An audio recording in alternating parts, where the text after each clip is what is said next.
Alright guys, now we move on. Section 4. Questions 31 to 40. Complete the notes below. Write no more than 2 words. So this is the last section and no more than 2 words for each answer. Okay. Preparing and giving a presentation. Now just imagine part 4. Now let me tell you what is part 4. IELTS listening part 4 is always a part of a lecture. Part of a lecture means one complete lecture of 40 minutes and they have one part of it 5 minutes or 7 minutes part. So it's going to be a part of lecture. Now what's the title of the lecture? Preparing and giving presentation. So just now focus that there's going to be a lecture about how to prepare and how to deliver a presentation. Okay, initial thoughts. You can see initially there are 2 points. They say most important consideration, your audience. Okay, they will talk about audience and all that. Then they say 3 points to bear in mind. Now I show you something. After 3 points, have they given 3 bullet points? Okay, now on the left side of the bullet points, please write firstly with first bullet point, secondly with second bullet point, and thirdly with third bullet point. It's only for your practice. You're not supposed to do it in actual exam. This is called signpost language. What is signpost language? Thirdly, firstly, secondly, finally, first of all, moreover, in addition, for example, for instance, to conclude this. This is called signpost language. In listening part 4, they use signpost language and it will help you. Now, for example, there are 3 points. Whatever they say after secondly, there will be your answer. Firstly, no question. Thirdly, no question. So whatever they say with secondly, you will have your answer. Now be attentive when they say secondly. So what is the question? How dash they will be. Now they are talking about audience. So it means they will go back to audience. How dash they will be means how dash audience will be. Okay. Now I play the audio. Question number 31. Please listen and answer. You will hear someone talking about creating a presentation. Hello everyone. You've all been given an assignment for your sociology course which will involve giving a presentation to the rest of the group. And so today I'm going to be giving you a few tips on how to prepare your presentations. This should help you with your current assignment, but a lot of the principles I'll be putting across will be general principles which will, of course, help you with all your future presentations. So, first of all, the most important thing to consider is your audience. And in this instance, your audience are the other students in your group. There are 3 points to bear in mind. Firstly, you need to ask yourself what they need to know. Secondly, it's useful to consider whether they'll be supportive or not. And thirdly, will it be a small group, say 3 or 4, a moderate gathering of 20 or so people, as for your current assignment, or... Okay. Well done. That's right. I'm playing this part again. Some of you missed. Course help you with all your future presentations. So first of all, now they're discussing first bullet point, what they need to know. The most important thing to consider is your audience. And in this instance, your audience are the other students in your group. There are 3 points to bear in mind. Oh, now he's coming. Firstly, you need to ask yourself what they need to know. Secondly, it's useful to consider whether they'll be supportive or not. It's useful to consider whether they will be. Now do one thing, underline how. Most of the time for how they use whether. W-H-E-T-H-E-R, whether. Right? Whether they will be supportive or not. How supportive they are. Right? So whether and how, they are the synonyms in IELTS. Answer is supportive. S-U-P-O-R double P. Exactly. Yeah. Good. Question number 32, please. Now we have structure. In structure, this is start with information that makes the audience dash. Now please underline makes the audience. So write a sentence there that forces them to. that forces them to. Now listen, for audience they will use the word them. For make they will use the word force. So whatever they say that forces them to, after that they will be the answer. Okay, now I start. 32. Having said all that, what I'm about to tell you will apply equally to any audience. So, how do you structure your presentation? Right at the beginning, you should tell them something that forces them to pay attention. You should tell them something that forces them to pay attention. So makes the audience pay attention. Clear? Pay attention is the answer. Okay, let's go on. Question number 33. End with dash. Very simple. For end, they use the word close with. End with, close with. Understand? End and close, they are synonyms. So end means you got to finish your presentation with something. End with or close with. Now let's see what is it. After that, you need a list of items or topics showing them what you'll be covering, rather like an agenda. And then the main part of the presentation will follow.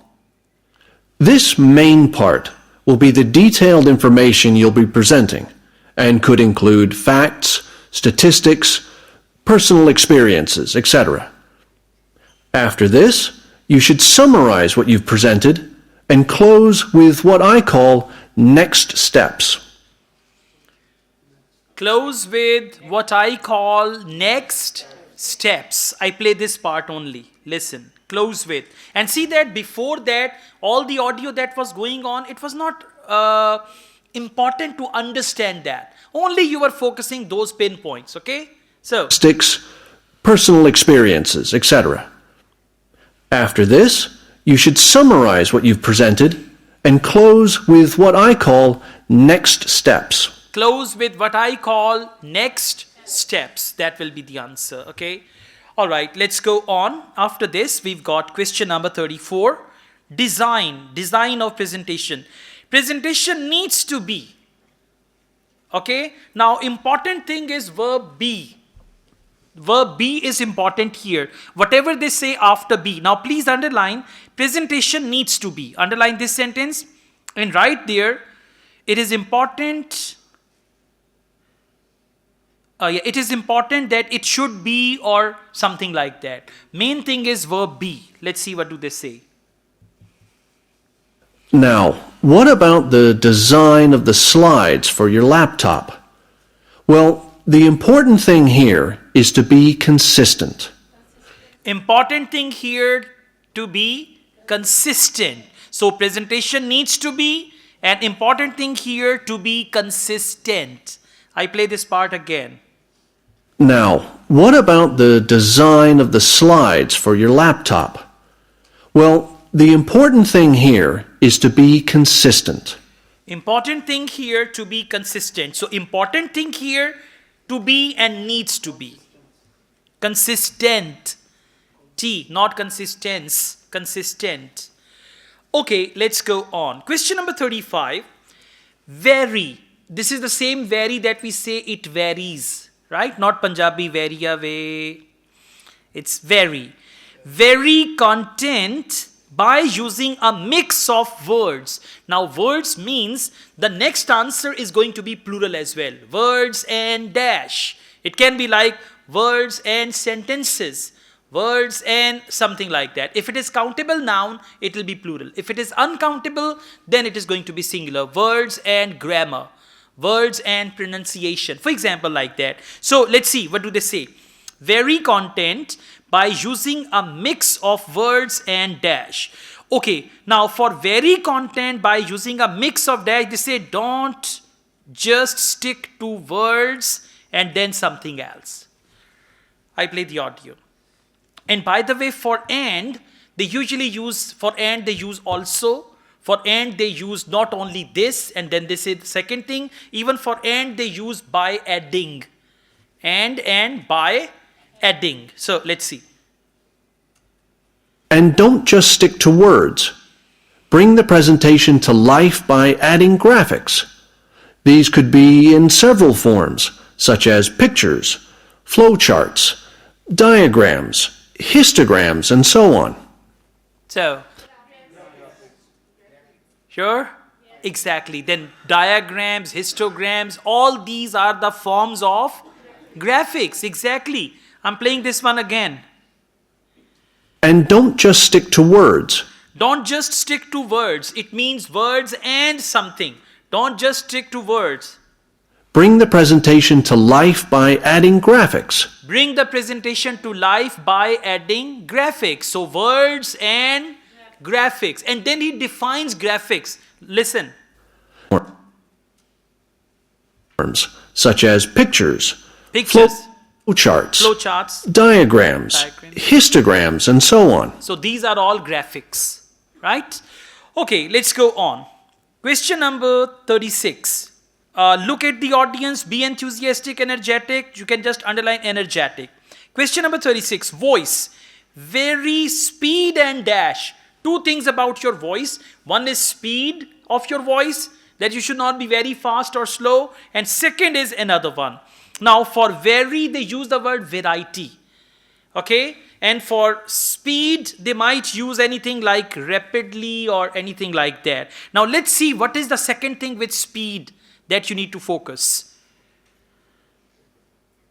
And so let's move on now to presenting. You have your presentation prepared and you're ready to start.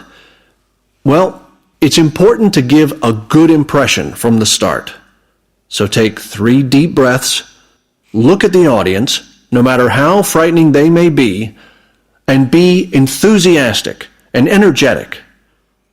As you go through the presentation, remember to provide some variety in the way you speak. So, for example, you can talk fairly rapidly for information that may be familiar, but then slow down for more unfamiliar sections. And change your tone as you speak. Change your tone as you speak. So one is speed. For speed, they said rapidly, slow down. That is all about speed. And change your tone. Change means vary. Now vary, vary, and change, they are similar words. And tone is tone. What is tone? For example, today I'm going to tell you something seriously. And you guys know this is something. See, tone of voice. Awaaz ka utar chadhav. Right? I'm playing this part again. Please focus. Give a good impression from the start. So take 3 deep breaths, look at the audience, no matter how frightening they may be, and be enthusiastic and energetic.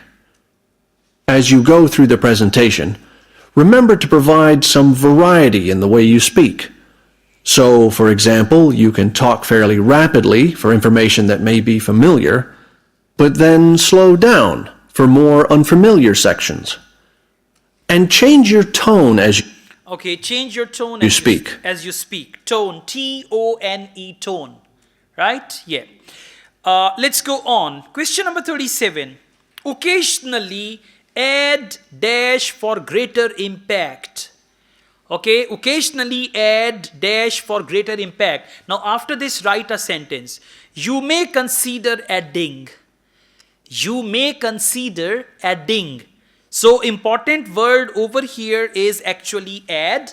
They might use add or adding. Whatever they say after add or adding, that will be your answer. Occasionally add, that means you may consider adding dash. Whatever they say after that, that will be your answer. Let's see. As I mentioned, look at your audience. A good tip is to pick people out and look at them for around 5 seconds. Not looking at the audience gives the impression that you're either not interested in them or terrified of them. Looking too long at one particular person may make them feel rather uncomfortable. There may be points in your presentation that you want your audience to really absorb. And in order to make important points stand out, you may consider adding silence right after. You may consider adding silence. Right? Yes, silence will be the answer. All clear? I'll play it a little part. Comfortable. There may be points in your presentation that you want your audience to really absorb. And in order to make important points stand out, you may consider adding silence. You may consider adding silence. Okay? All right, that's good. So let's go on. Question number 38. Do not use dash. For example, appears, seems, and all that. Can anyone tell me grammatically, part of speech, what is this? Appears. Noun, adjective, adverb, what is it? Appears. Appears, seems, look. It's a verb. Yeah, appears is a verb. It appears. It seems. Okay? So he says, do not use dash, for example, appears or seems. So appears is a verb. Seems is a verb. Looks. It seems. It depends. Depends, looks, seems. It's a verb. So he says, do not use. Now listen. For do not use, commonly they use the word avoid. So please underline do not use and write there need to be avoided. Need to be avoided. Clear? Now I play the audio. Question number 38, please. Also, you may be presenting complicated ideas or technical details, but try to keep everything as simple as possible. Use simple words and as few as possible. And be clear. If you say something like, this appears to be, it implies uncertainty. So using weak verbs such as appears, seems, could be, etc., needs to be avoided. Using weak words. Okay, in the audio he said words or verbs. I think he said words. Yeah, let's do it again. Then there is a mistake in the book actually. I'm playing this one again. Let's focus this thing, weak words or weak verbs. Let's come to this part. Also, you may do as possible. And be clear. If you say something like, this appears to be, it implies uncertainty. So using weak verbs such verbs. Yeah. Verbs he said. Okay, so weak verbs, or even you can write in the options they have written only weak, and in the bracket they have written verbs in the answer key. So only weak will be the right answer, or weak verbs will be the right answer. Verbs, V-E-R-B-S, verbs. Okay, let's go on. Questions and interruptions. Question number 39. When asked a question, first of all, you should underline first of all. And write there, what should you write? Initially. Yeah, firstly is also right, initially. So for first of all, initially. Then you should, underline you should. And write there, my tip is to. You should, for example, you should speak English. My tip is to speak English. Understand? So in the audio they will say initially, and then my tip is to, whatever they say after that, that will be your answer. I play the audio. I'll just finish off with a few thoughts on questions and interruptions from the audience. You may choose to invite questions from the audience as you go, or ask them to wait until the end. Either way, questions should be encouraged, as it provides you with some feedback on how interested the audience is and how well they're understanding you. When a question is asked, you need to provide an answer that is as accurate as possible. So, initially, my tip is to repeat it. This will... Initially, my tip is to repeat it. Please listen again. That is as accurate as possible. So, initially, my tip is to repeat it. This will ensure you have heard it correctly and will give you a few seconds to gather your thoughts. First of all, initially, you should, my tip is to. Clear? Question number 40. Minimize interruptions by dash them. Interruption can be any disruption or anything like that. Okay, now for minimize interruption, for interruption they can say anything which could cause interruptions. Right? So by doing what? By means solving that. Let's see. Interruptions, on the other hand, can be unwelcome, and you may get them for a variety of reasons. It's likely, however, that there's something in your presentation that's unclear or confusing. So my advice is to reduce problems by reading through your presentation beforehand and predicting potential points which could cause interruptions. And predicting. Minimize, for that they use the word reducing. I play this one again. Interruptions, on the other hand, can be unwelcome, and you may get them for a variety of reasons. It's likely, however, that there's something in your presentation that's unclear or confusing. So my advice is to reduce problems by reading through your presentation beforehand and predicting potential points which could cause interruptions.